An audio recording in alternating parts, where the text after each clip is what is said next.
Hello, my name is Adam. I'm an ancient Greek reenactor and experimental archaeologist. I work a lot with recreating ancient armies and practically testing different combat strategies with our group. And today I'd like to do a video on the topic of overhand spear usage, which is quite a controversial topic when it comes to people online who often tell me that we are doing it wrong by holding a spear overarm. And I like to approach this with different ways, the historical lens to this and the practical lens to this. Now, I'd like to underline that most of these people aren't doing this with any ill intent. You get some out there that are acting like you're a complete idiot for using an overarm spear, which I find quite funny. But this is just going to be a response to that, an explanation both historically and tested practically, which explains why we use overarm spears. Now, to underline that, just for those of you that want to know the difference, overarm spear usage is this.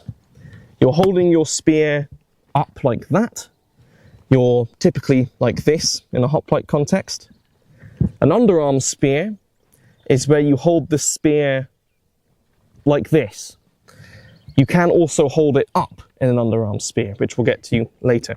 Now, the most common things that I get told when we're using an overarm spear is that it is awkward, you don't have as much power, and you don't have as much reach, all of which are quite misleading. And I think all of which are typically said by people who haven't practiced the art of using overarm spears. Lots of these people that I often get in a debate with obviously have practiced underarm spear usage, which is great, but that doesn't mean that overarm spear usage doesn't exist. Let's first cover the topic of range. How much range do you get with an overarm spear? And remember, this is specifically in the context of hoplites. Something that's very important to underline when we're talking about the sort of classical hoplite is that my spear is double-ended and it's counterweighted as well. It's tapered. There is a distal taper going towards the front. And I also have a soriter on the back, which counterweights this spear, which allows me to hold it far more further back than forward. Now, that also applies to underarm. But there are many strategies that you can adopt with an overarm usage that allows you to get the same reach as an underarm. People often assume that when you're striking overarm, that all you're doing is this, which does very much limit your motion, as opposed to with an underarm, I can get far more reach. I'll use this little armor stand here. That is about as far range as I get with an underarm. And if I were to stab like that with my overarm, you can see that I'm not even close to that same distance. But that's because you're not really using the overarm spear properly. There are so many techniques that you can use to extend that range. One of them, which is made very useful for having a counterweight, is a slide and catch method that essentially allows you to throw and catch the spear. That gives you a lot of reach. It also gives you a lot of power. Another method is just by not locking your elbow. And this is something that I often see that I don't understand why people don't think of. It's going to be quite hard for me to demo slowly, so I'll do it quick first. But like that.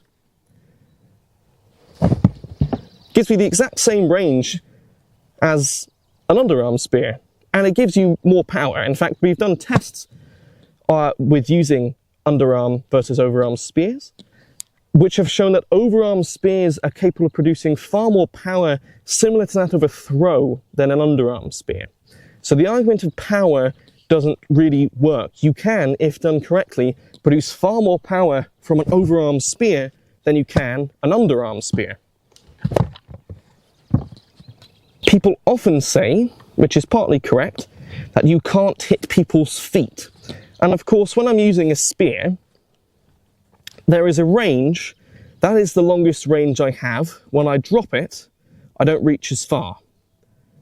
But again, let me move this stool out the way. Whereas when I have an underarm spear, it's far easier for me to keep that line. There are many ways that you can, again, just avoid this with proper technique. I can very easily hit the feet of an opponent. We do it a lot in our sparring. Not to mention, again, that in this style of warfare, your main target is the face. Most of your strikes are going to be at this height, partly because you often expose yourself whilst going down, and that's both for overarm and underarm. You're typically exposing yourself more by going for a target that is very hard to hit. Feet are notoriously very difficult to hit when fighting. They're small, they're constantly moving, and even if you do hit them, probably not going to be a fight-ending injury. And if you risk getting hit in the head with hitting a foot, well, that's not a risk that many people would really like to take, for one.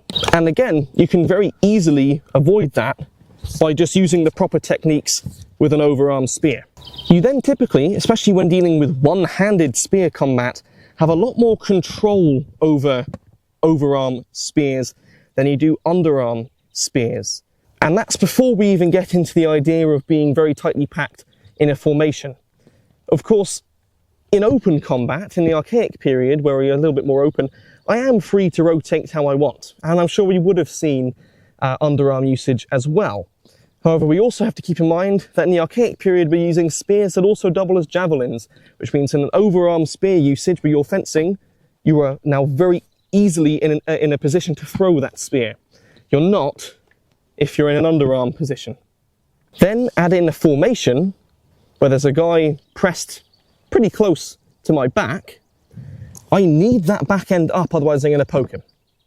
So with the dory, what's very helpful is you can hold it just back from the balance point and it will drop. And you can see it's out of the way of the guy behind me, but when I stab, it does not come close to hitting him at all.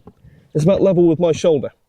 This, which is what we see a lot of people do, it's what we see in movies like 300, it's like bad pool. This is not a very good way to stab. It's very, very awkward. Your armor actually impedes your motion that way. And it's just very awkward. You don't get a lot of power like that.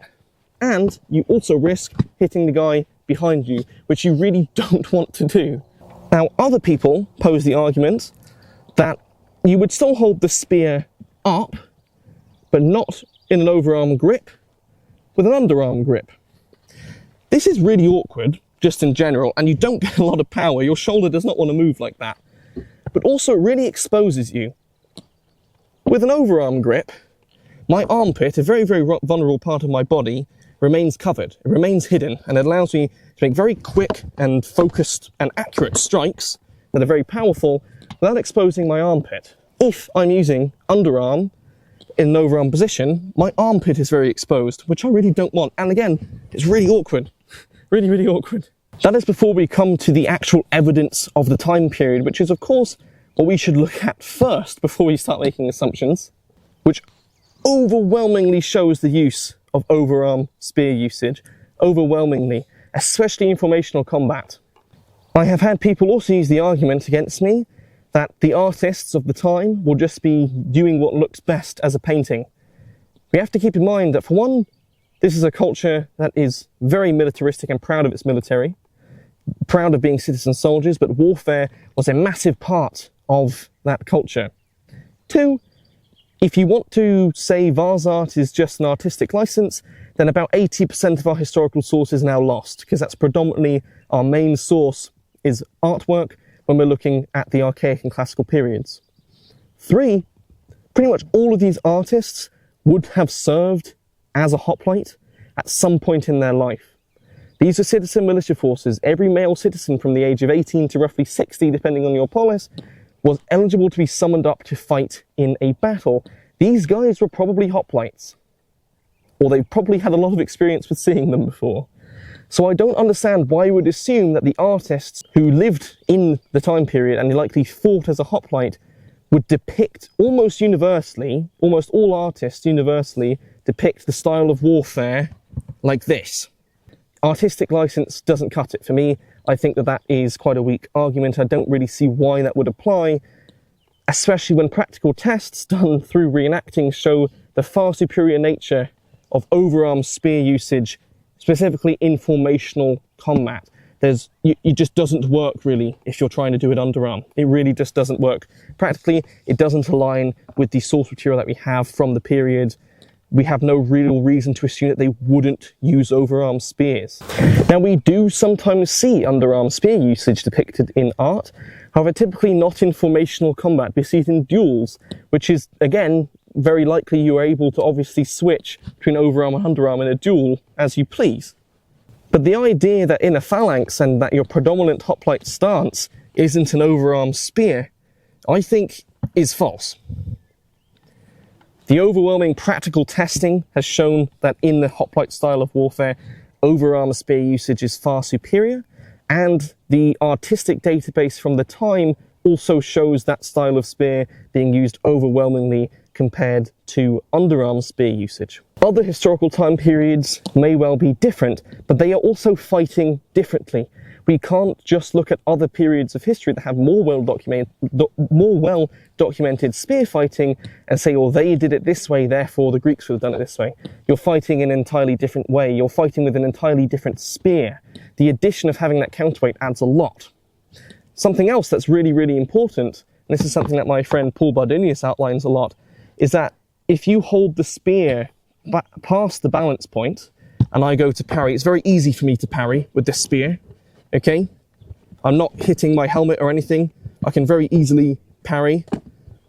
But also, let's say my spear gets swung out when I parry, it automatically retrieves back to a point first. If I hold it below the balance point and I'm twisted like that, it follows. As opposed to if I hold this, if it's not a rear balanced spear, and I hold it in the middle, and I do that, it doesn't swing. So we're going to probably see a lot of, poking. Again, armor in this period is quite thin, it's quite light. It's likely not designed, and just practically speaking, ergonomically speaking, you're not going to be doing fully powered stabs all the time. Probably seeing a lot of spear poking, a lot of coming up to each other, pokes towards the feet, maybe towards the feet, towards the face. You're probably not seeing a lot of super developed, powerful stabs. Even if you did, it's very easy to achieve quite a powerful stab with an overarm spear without exposing yourself. That is a powerful stab that you would not want coming towards you, and it is incredibly quick. The speed at which you can achieve a very powerful overarm stab is, I think, probably faster than almost any other weapon. Look at the speed that you get with that stab. That is tremendous speed, and there is a lot of power behind that. Now, this is something that I'll probably have to outline in slow motion for ease of visibility, is again, it doesn't lock. That isn't the reach of an overarm stab. Predominantly, how you hold the spear is with your index and thumb. These fingers do support it, but it's the same with the sword. When you're holding a sword, it is these fingers that predominantly do the gripping. That allows me to essentially stab like that. I can fully extend my elbow, which is the same as fully extending my elbow. So with an overarm spear, I can still get that same reach as I can with an underarm.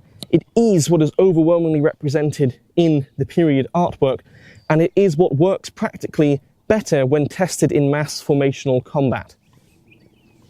That is why we use overarm spears when we are doing our reenacting.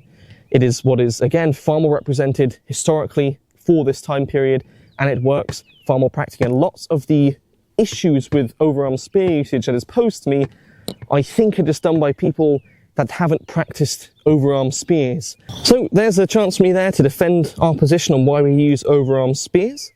What do you think? Do you still disagree with me? If so, why? What am I missing here? What are we missing here? What are the ancients missing here? That they present this spear usage being used in this style of warfare?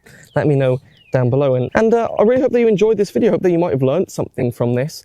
I just thought it was about time that I made an actual sort of official response to the amount of comments that we get regarding overarm versus underarm spear usage.